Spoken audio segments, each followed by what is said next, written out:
जितने भी लोग जिंदा थे उन लोगों ने परमिशन दे दी थी कि हमारे मरने के बाद आप हमें खा सकते हैं। जो को पायलट थे उन्होंने ये कहा था कि साइड में एक बैग रखा हुआ, उसके अंदर गन है, आप उस गन को निकालो और मुझे शूट कर दो, मुझे मार दो।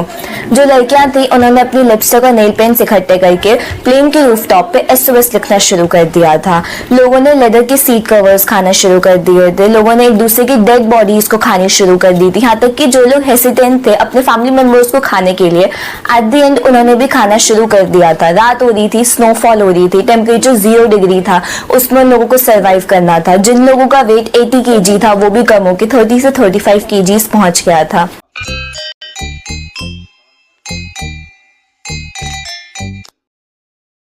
उरुग्वे में एक रग्बी टीम थी जो कि ओल्ड क्रिश्चियन क्लब की थी। वो लोग काफ़ी ज़्यादा वेल नोन थे एंड 1968 एंड 1970 में उन्होंने प्राइजेस भी जीते थे नेशनल चैम्पियनशिप में। हर साल की तरह इस साल भी उनको चिली के एक सैन डिएगो सिटी में जाना था फ्रेंडली मैच खेलने के लिए, जो कि चिली के नेशनल रग्बी टीम और ओल्ड बॉयज़ के बीच में होती थी। वो लोग उसके साथ साथ अपने फैमिली और फ्रेंड्स को भी लेके जाते थे, तो वो लोग खेलते भी थे और उनका वेकेशन भी हो जाता था एंड वो लोग हमेशा अक्टूबर में जाते थे। तो हर साल की तरह इस साल भी 1972 में अक्टूबर में उनको मैच खेलने के लिए जाना था। तो उनके स्केड्यूल के हिसाब से उनको उरुग्वेस कैरास्को इंटरनेशनल एयरपोर्ट पहुंचना था। फेयरचाइल्ड FH2270 उनके एयरप्लेन का नेम था एंड उनको मॉर्निंग में 8 o'clock चिली के लिए निकलना था।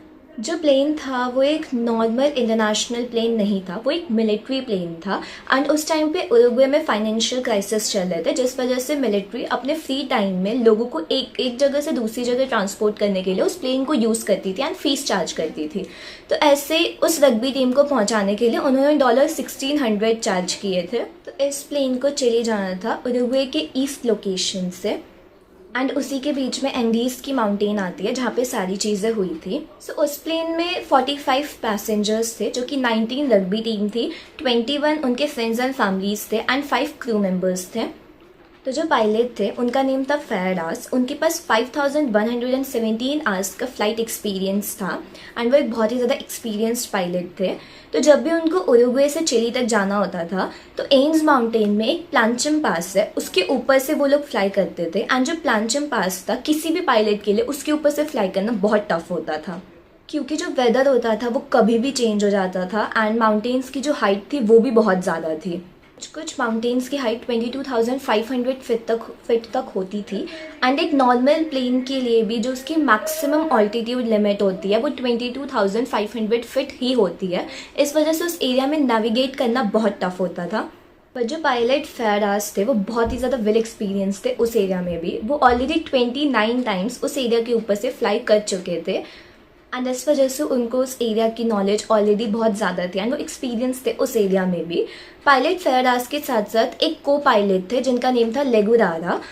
वो अभी भी एक ट्रेनी ही थे एंड जो पायलट फेराडास थे वो को पायलट लेगुरारा को उस एरिया में फ्लाई करने की ट्रेनिंग दे रहे थे उस टाइम पे। एंड पायलट फेराडास ने को पायलट लेगुरारा को प्लेन का पूरा कंट्रोल दे दिया था कि जिससे उनको एक्सपीरियंस हो फ्लाई करने की।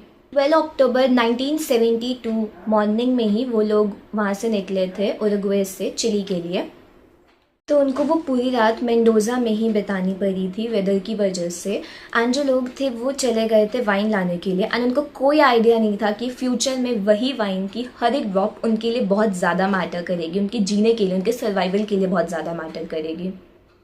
3:21 PM तक जो प्लेन थी वो प्लानचम पास तक पहुंच गई थी एंड अब तक सब कुछ ठीक था। बट उसी पॉइंट पे जो को पायलट लेगुरारा थे उन्होंने कनेक्ट किया था एयर ट्रैफिक कंट्रोल से सैंटियागो में। जो उन्होंने उन लोगों को ये इन्फॉर्म किया कि वो लोग प्लानचम पास तक ऑलरेडी पहुंच गए थे एंड 3:32 PM तक वो लोग क्यूरिको जो कि चिली में है वहाँ तक भी पहुँच जाएंगे।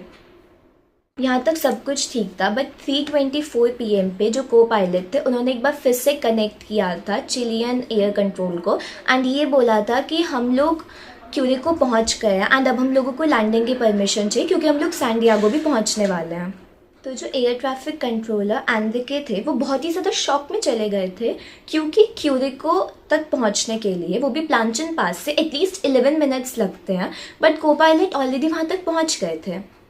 एंड जो को पायलट थे उन्होंने 3 मिनट के बाद ये बोला कि वो ऑलरेडी क्यूरिको पहुंच गए हैं।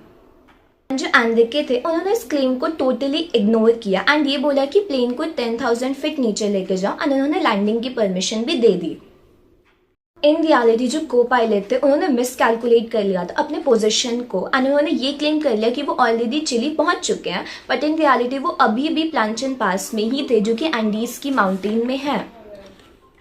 उनको कोई आइडिया नहीं था कि वो अभी भी प्लांचन पास में ही, अभी भी वो एंडीज की माउंटेन में ही है एंड वो धीरे धीरे करके प्लेन को नीचे लेते गए थे और वहाँ के माउंटेन्स ऑलरेडी बहुत ज़्यादा हाई थे। तो सबसे पहले जो प्लेन का एयर पॉकेट था वो हिट किया था। जो एयर पॉकेट होता है वो एक एरिया होता है जिसमें काफ़ी ज़्यादा लो प्रेशर होता है। इसकी वजह से प्लेन में टर्बुलेंस क्रिएट हो गई थी जिसने पैसेंजर्स को बहुत ही ज़्यादा डरा दिया था। पैसेंजर्स ने फटाफट से अपने सीट बेल्ट वगैरह टाइट करने शुरू कर दिए थे। उसके बाद तुरंत को पायलट ने प्लेन को वापस से थोड़ा सा ऊपर ले जाना शुरू किया, बट फिर से प्लेन हिलना शुरू हो गया जिसकी वजह से प्लेन और भी ज़्यादा नीचे जाने लगा and turbulence of course create हो ही रहा था। एंड उसके बाद फिर एकदम से जो प्लेन था उसने एक एंडीज की माउंटेन को हिट किया एंड उस वजह से उसका लेफ्ट विंग टूट गया था। हाफ ऑफ द प्लेन टूट के ग्राउंड पे गिर गया था 350 किलोमीटर पर आवर की स्पीड से। Lost the wings, lost the tail. I was so afraid. I knew I was going to die. जैसे ही ये चीज़ हुई थी वैसे ही 5 लोग वहीं के वहीं मर गए थे एंड जो 7 लोग थे वो लापता हो गए थे। अब out of 45 passengers only 33 passengers जिंदा थे। प्लेन में जितने भी लोग थे वो सबके सब इंजर्ड हो गए थे। कुछ कुछ लोगों के स्टमक में सीट बेल्ट घुस गई थी, कुछ कुछ का लेग टूट गया था, लोग चिल्ला रहे थे एंड रो रहे थे बहुत ज़्यादा। प्लेन के गिरने के बाद एक बहुत ही ज़्यादा स्ट्रॉन्ग स्मेल आई थी लोगों को गैसोलीन की। तो जो लोग ठीक ठाक थे उन्होंने दूसरे लोगों की हेल्प करनी शुरू की, सबको प्लेन से बाहर लेके गए। बाहर फ्रीजिंग पॉइंट था, टेम्परेचर 0 डिग्री था एंड जो उनके पैर थे वो स्नो के अंदर धंसने शुरू हो गए थे और लास्ट में जाके उनको प्लेन में वापस जाना पड़ा क्योंकि वो बाहर नहीं रह सकते थे, बाहर बहुत ज़्यादा ठंड थी। तो जब वो लोग प्लेन के अंदर वापस गए थे, जो प्लेन का टूटा हुआ हिस्सा था उनको उन लोगों ने कवर करने की कोशिश की कि जिससे बाहर की ठंड और स्नो अंदर ना आ सके। तो जो प्लेन का जो लगेज एरिया था वो टूट के ऑलरेडी गिर चुका था एंड उन लोगों के पास उनका कोई लगेज नहीं था, सिर्फ उनके हैंड बैग थे एंड उन सब ने सिर्फ टी-शर्ट्स पहन रखी थी उतनी ज़्यादा ठंड में। उधर कोई भी डॉक्टर नहीं था उन 33 पैसेंजर्स में, पर 2 लोग ऐसे थे जो कि सबकी हेल्प कर सकते थे एंड उन 2 लोगों के नेम्स थे कैनिसा एंड जर्विनो। वो दोनों के दोनों मेडिकल स्टूडेंट्स थे। जो एक था वो फर्स्ट ईयर में था एंड जो दूसरा था वो सेकेंड ईयर में था। तो जो दोनों मेडिकल स्टूडेंट्स थे वो जितनी हेल्प कर सकते थे लोगों की, जितना उनको असिस्ट कर सकते थे वो उतना करने की कोशिश कर रहे थे। लोग रो रहे थे पेन की वजह से एंड उनके वो एकदम खून में लथपथ थे एंड जो प्लेन था वो 3:34 PM पे क्रैश किया था। Survival fascinates people. All of the passengers were given up for dead. It became known as the miracle of the Andes. 30 minutes के बाद ही जो कंडीशन थी वो और भी ज़्यादा ख़राब होने लगी क्योंकि बाहर अंधेरा होना शुरू हो गया था, स्नो पड़ रही थी, बहुत ज़्यादा ठंड थी, प्लेन के अंदर बिल्कुल स्पेस नहीं थी क्योंकि जो भी सीट्स टूटी थी वो भी इधर उधर थी। ये डिसाइड किया कि वो जो भी इंजर्ड लोग हैं, जो भी अनकॉन्शियस लोग हैं, उनको बाहर ले जाएंगे प्लेन के एंड देन फिर उन्होंने अच्छे से रूम क्रिएट किया, जो सीट्स थे उनको एक जगह अरेंज किया एंड जिन लोगों को उन्होंने बाहर किया था उनको वो लोग वापस अंदर ले आए। तो जो 33 लोग थे वो 20 फीट की स्पेस में ही थे एंड उन लोगों ने ये सोचा कि सिर्फ रात की ही बात है, जो क्रैश की न्यूज़ है वो हर जगह फैल चुकी होगी एंड नेक्स्ट डे हमें कोई ना कोई बचाने आ जाएगा, मे बी कोई रात के अंधेरे की वजह से बचाने ना आ रहा हो। इस वजह से वो लोग खुद भी कुछ प्लानिंग नहीं कर रहे थे एंड वो लोग सिर्फ और सिर्फ डिपेंडेंट थे। तो उन्हीं में से जो एक पैसेंजर था उसने एकदम से ये बोला कि कॉकपिट में रेडियो हो सकता है एंड अगर वो लोग उस रेडियो से मैसेज सेंड कर देंगे अथॉरिटीज़ को तो फिर हम लोगों को बचाना और भी ज़्यादा इजी हो जाएगा। बट कॉकपिट तक जाना बहुत ही ज़्यादा टफ था क्योंकि वो एरिया सीट से भरा हुआ था। बट किसी भी तरह एक पैसेंजर मोनाको सबेला वहाँ तक पहुँच गए। वहाँ पे पहुँचने के बाद उन्होंने ये देखा कि पायलट फेराडास और पायलट लेगुरारा दोनों के दोनों इंजर्ड थे। दोनों के अंदर जितने भी इंस्ट्रूमेंट्स थे वो सब घुसे हुए थे। पायलट फेराडास ऑलरेडी वहाँ पे मर चुके थे एंड जो को पायलट लेगुरारा थे वो दर्द के मारे चिल्ला रहे थे। तो जो मोनाको था उसने किसी भी तरह को पायलट की हेल्प करने की कोशिश की। वो बाहर गया, अपने हैंकी को गीला किया स्नो में एंड देन उससे लेगोरारा की हेल्प करने की कोशिश की, बट लेगोरारा फिर भी चिल्ला रहा था। वो चीज़ भी किसी काम की नहीं थी, वो सिर्फ चिल्लाया जाता क्योंकि उसको बहुत ज़्यादा पेन हो रहा था। एंड उसने फिर मोनाको को सजेस्ट किया कि पास में ही एक बैग रखा हुआ, उसके अंदर गन है, प्लीज़ तुम उसे निकालो और मुझे मार दो। बट जो मोनाको था उसने इस बात को टोटली इग्नोर किया एंड ऐसा कुछ नहीं किया। एंड देन फिर वो बाहर चला गया एंड उसने सबको एक न्यूज़ दी जो कि एक झूठ था। और उसने ये कहा कि कम्युनिकेशन हो चुकी है रेडियो के थ्रू एंड जो भी रेस्क्यू टीम है वो जल्द से जल्द यहाँ पर आ जाएगी। उसने ऐसा इसलिए कहा कि जिससे वो लोगों का मोराल बूस्ट कर सके।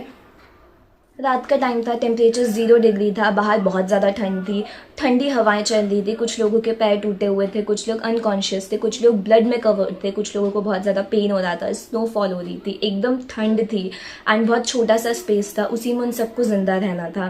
तो जो लोग थे उस रात के लिए उन्होंने 5 बॉटल ऑफ वाइन निकाली एंड सबके बीच में शेयर करके और अपना एज अ डिनर उन लोगों ने उसको ले लिया।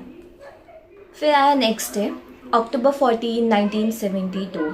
उस दिन तक 5 लोग और मर गए थे और जो 5 लोग मरे थे उनकी बॉडीज़ को प्लेन से बाहर ले जाके और लिटा दिया गया था। पूरा दिन निकल गया था बट फिर भी रेस्क्यू टीम नहीं आई थी। उनके पास खाना भी बहुत थोड़ा सा था। खाने में उनके पास वाइन की बॉटल्स थी, कुछ विस्की और ब्रांडी भी थे। उसके साथ साथ उनके पास 8 चॉकलेट्स थे एंड नगेट्स थे जिसको और कुछ डेट्स थे और डाइट प्लम्स थे। तो जो डेट्स और डाइट प्लम्स थे वो लोगों के पैर के नीचे आके कुचल भी गए थे, बट लोगों ने सारे खाने को एक जगह इकट्ठा किया और एक इंसान को ड्यूटी दे दी कि उसको इक्वली पोर्शन लोगों को खाना बांटना है। बट जो खाना था वो 28 लोगों के लिए बहुत ही ज़्यादा कम था एंड उनको कोई आइडिया नहीं था कि रेस्क्यू टीम कब आएगी। तो लंच टाइम में जितने भी लोग थे उन्होंने एक एक बाइट ली चॉकलेट की और जो डिओड्रेंट की जो कैप होती है उसमें एक एक कैप भर के उन्होंने वाइन ली थी। तो जो खाना था वो 28 लोगों के लिए बहुत ही ज़्यादा कम था। हर जगह स्नो थी पानी पीने के लिए, बट उस टेम्परेचर में स्नो को मेल्ट करना भी बहुत मुश्किल था। एंड जो उनके पास का स्नो था वो ऑलरेडी कंटामिनेटेड था, मतलब कि ऑलरेडी वो ख़राब था ऑयल और ब्लड की वजह से। एंड उसी स्नो में उन लोगों ने यूरिन भी किया होता था। तो इस वजह से स्नो लाने के लिए उनको थोड़ा सा दूर तक ट्रैवल करना पड़ता था स्नो को ला के एंड उसको मेल्ट करके पीने के लिए, जिसकी वजह से बहुत ज़्यादा एनर्जी लगती थी। एंड लोगों में ऑलरेडी एनर्जी नहीं थी क्योंकि उनको खाना भी बहुत कम मिल रहा था। एंड लोगों को कोई आइडिया नहीं था कि रेस्क्यू टीम कब आएगी, तो इस वजह से वो लोग अपनी एनर्जी को लेस अमाउंट में यूज़ कर रहे थे। एंड ये न्यूज़ उरुग्वे, अर्जेंटीना और चिली तक ऑलरेडी पहुंच गई थी कि एक प्लेन है जो कि गायब हो चुकी है एंड जो पैसेंजर्स है वो भी नहीं मिल रहे हैं। इसके बाद सर्च ऑपरेशन शुरू हो गए थे। सर्च ऑपरेशन में एक जो प्लेन थी वो उस प्लेन के ऊपर से निकली थी, तो जो लोग थे वो बहुत ही ज़्यादा शोर मचाने लग गए एंड इशारे वगैरह करने लग गए। बट जो सर्च ऑपरेशन की जो प्लेन उनके ऊपर से जा रही थी उनको वो लोग नहीं दिखे क्योंकि जो प्लेन थी वो वाइट कलर की थी एंड वाइट स्नो और वाइट माउंटेन की वजह से वो पूरा लैंडस्केप वाइट हो गया था एंड प्लेन को डिटेक्ट करना बहुत ही ज़्यादा टफ था। तो फिर लोगों ने, जितनी भी लड़कियाँ हैं, उनकी नेल पेंट और लिपस्टिक लेके प्लेन के रूफ पे SOS लिखने का सोचा, बट वो लोग सिर्फ और सिर्फ आधा S ही लिख पाए जब तक उनकी जो लिपस्टिक थी वो भी फिनिश हो गई थी। तो जो वेदर था वो बहुत ही ज़्यादा ख़राब था। तो ऑपरेशन टीम ने ये सोचा कि अगर उनको प्लेन मिल भी गई तो शायद लोग ज़िंदा ना बचें इस वेदर की वजह से, शायद उनको कोई भी पैसेंजर ज़िंदा ना मिले।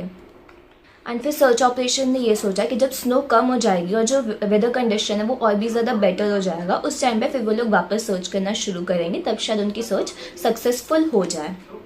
तो धीरे धीरे करके दिन निकलता रहा। जो उनकी सिचुएशन थी वो और भी ज़्यादा टफ होने लगी थी क्योंकि एक तो इतनी ज़्यादा ठंड थी, इतनी ज़्यादा स्नोफॉल हो रही थी और वहाँ पे यूरिनेट करने की वजह से प्लेन के पास एक बहुत ही ज़्यादा स्टिंगी स्मेल भी आ रही थी। सबको एक छोटी सी जगह पे बैठे रहना पड़ता था। उनके जो हैंड्स थे वो भी उनके फेसेस पे थे एंड वो लोग बस सोच रहे थे कि रेस्क्यू टीम कब आएगी, कब उनको बचाएगी। आसपास तो कुछ नहीं था, कोई भी ट्री या फिर कोई भी इंसेक्ट, कुछ भी नहीं था, सिर्फ वाइट स्नो थी, जिसकी वजह से उनके लिए सर्वाइव करना और भी ज़्यादा टफ हो गया था।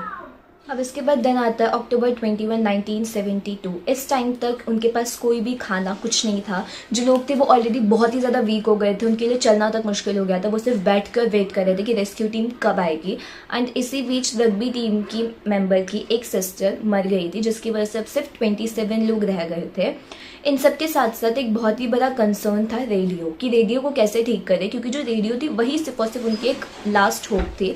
तो एक पैसेंजर मार्सेलो, उसने कुछ भी करके की बैटरीज वगैरह कनेक्ट करके रेडियो को कनेक्ट करने की कोशिश की एंड उसके बाद बहुत दिन के बाद रेडियो फाइनली कनेक्ट हो गया। बट उसमें एक प्रॉब्लम थी कि वो लोग सिग्नल नहीं भेज सकते हैं क्योंकि वो रेडियो सिर्फ कुछ ही रेडियो स्टेशंस को वो कर रहा था, जिस वजह से मतलब कैप्चर कर रहा था, जिस वजह से वो लोग सिग्नल्स नहीं भेज पा रहे थे और वो लोग न्यूज़ सुन सकते हैं। तो ऐसे एक दिन मार्सेलो ने एक न्यूज़ सुनी कि जो रग्बी टीम जो गायब हुई है उसकी सर्च ऑपरेशन को रोक दिया गया है। इसके बाद मार्को अपने दोस्तों के पास गया एंड उसने सबको ये बोला कि मेरे पास एक बहुत ही ज़्यादा गुड न्यूज़ है कि जो सर्च ऑपरेशन था उसने रोक दिया गया, मतलब हमें कोई रेस्क्यू करने नहीं आएगा। जिस वजह से लोग बहुत ज़्यादा डर गए थे, मार्सेलो पे फिर गुस्सा भी होने लग गए थे कि वो इसको एक गुड न्यूज़ कैसे बोल रहा है। मार्सेलो इसको एक गुड न्यूज़ इसलिए बोल रहा था क्योंकि अब उनको अपने लिए खुद स्टैंड लेना पड़ेगा, अब उनको खुद मेहनत करनी पड़ेगी अपने सर्वाइवल के लिए।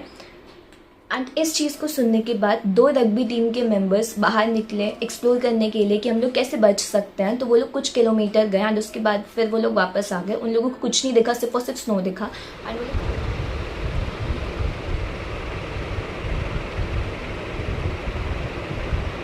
एंड वो लोग वापस इसलिए क्योंकि उनका भी जिंदा रहना ज़रूरी था।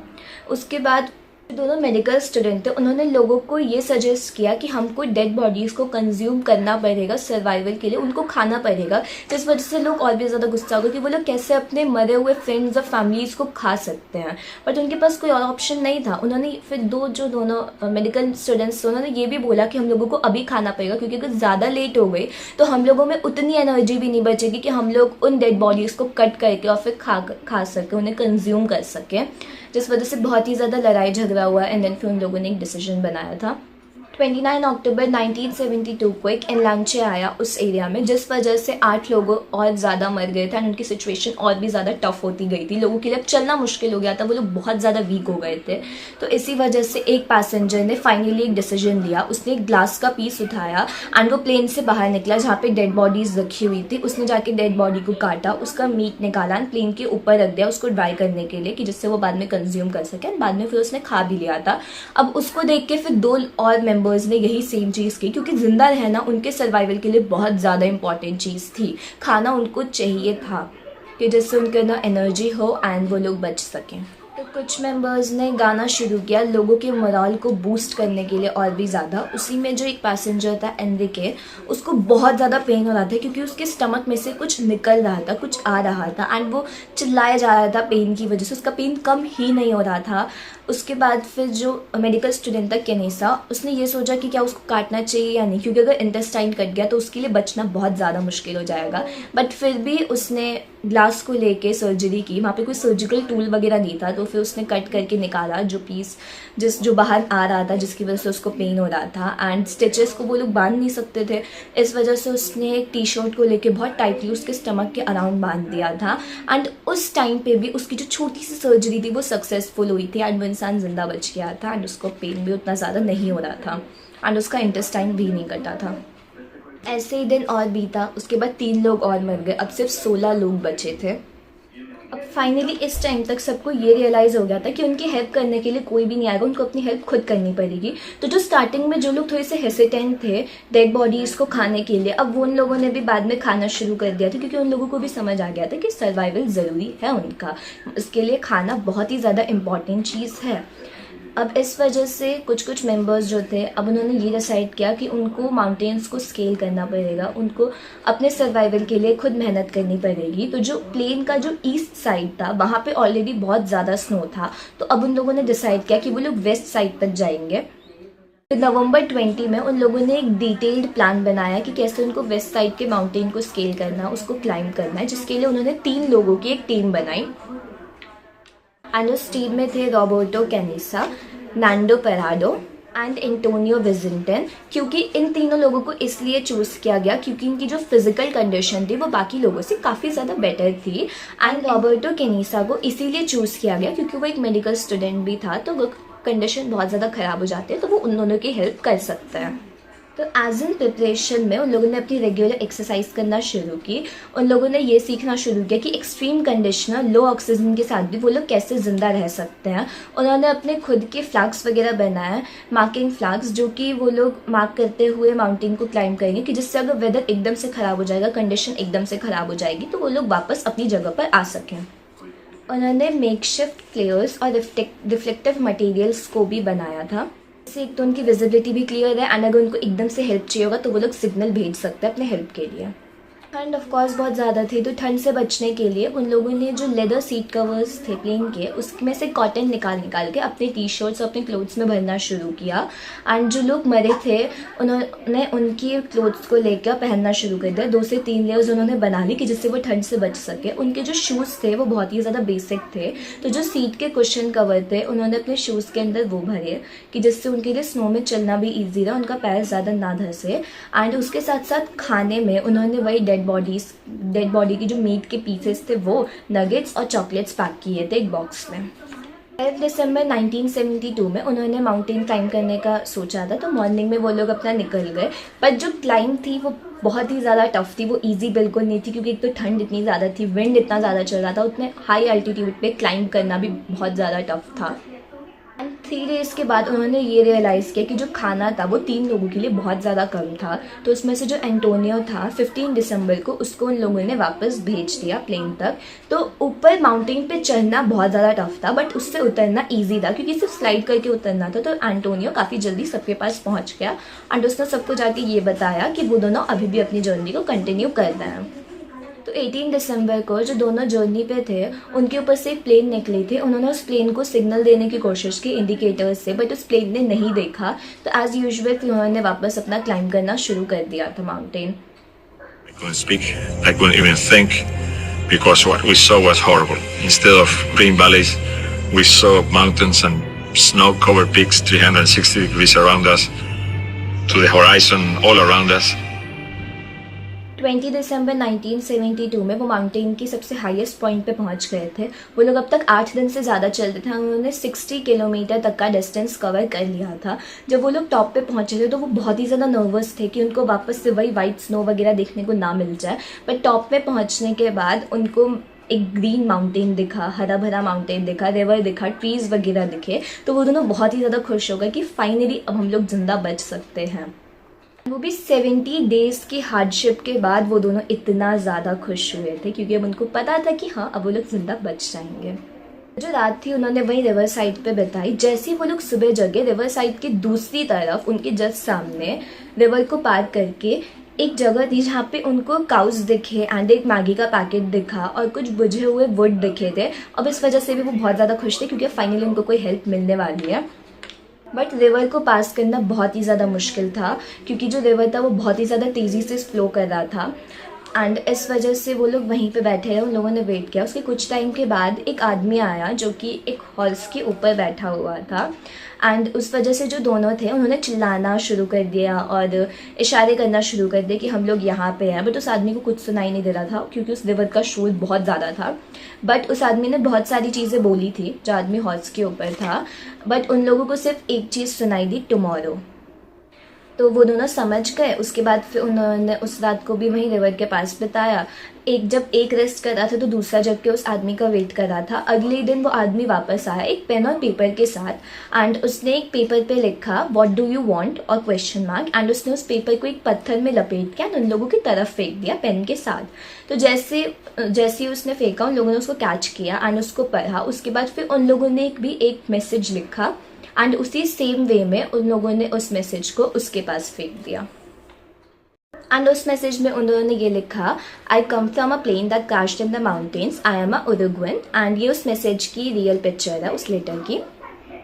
और जैसे उस आदमी को ये मैसेज मिला उसने जैसे ही उसको पढ़ा वो तुरंत समझ गया था एंड वो तुरंत के तुरंत वहाँ की लोकल अथॉरिटीज़ के पास गया कि जिससे उसको हेल्प मिल सके, उन लोगों को ईजिली रेस्क्यू किया जा सके। एंड उसे कुछ टाइम के बाद उन दोनों को रेस्क्यू किया गया, उन दोनों को हॉस्पिटल लेके जाया गया। उन दोनों ने स्टोरी बताई कि उन लोगों ने कैसे सर्वाइव किया था उस एक्सट्रीम कंडीशन में। उसके बाद फिर 2 हेलीकॉप्टर्स को प्रिपेयर किया गया था उस जगह पर जाने के लिए जहाँ पे वो सारी चीज़ें हुई थी कि जिससे बाकी 14 लोगों को भी रेस्क्यू किया जा सके। बट जो दोनों थे वो उन दोनों का वेट 30 kg से भी नीचे था, बट फिर भी वो उन दोनों हेलीकॉप्टर्स के साथ गए उन लोगों को बचाने के लिए क्योंकि उन लोगों ने ये बोला कि हमको उस एरिया के बारे में ज़्यादा पता है। तो लास्ट में फिर दोनों हेलीकॉप्टर्स वहाँ पे गए, उन लोगों ने लोगों को एक एक करके रेस्क्यू किया। एंड फाइनली उन दोनों मेंबर्स के बाद उन 14 मेंबर्स को भी रेस्क्यू कर लिया गया। वो 16 के 16 अब जिंदा थे, उनको हॉस्पिटल ले जाया गया। इवन तो बहुत ज़्यादा कंट्रोवर्सी हुई थी कि उन लोगों ने डेड बॉडीज़ को खाए थे, उन लोगों ने इंसान को खाया था, वो नरभक्षी हैं। बट अगर कोई भी उस सिचुएशन में होता तो वो ये चीज़ करता, उन लोगों को जिंदा रहना था, इस वजह से उन्होंने खाया। उन लोगों के पास कुछ नहीं था खाने के लिए, सिर्फ वाइट स्नो थी आसपास और कुछ भी नहीं। तो इस पूरी स्टोरी से हम लोगों को यही चीज़ सीखने को मिलती है कि कोई भी सिचुएशन हो, कैसी भी जगह हो, कुछ भी हो, हम लोगों को कभी भी उम्मीद नहीं छोड़नी चाहिए। Thank you.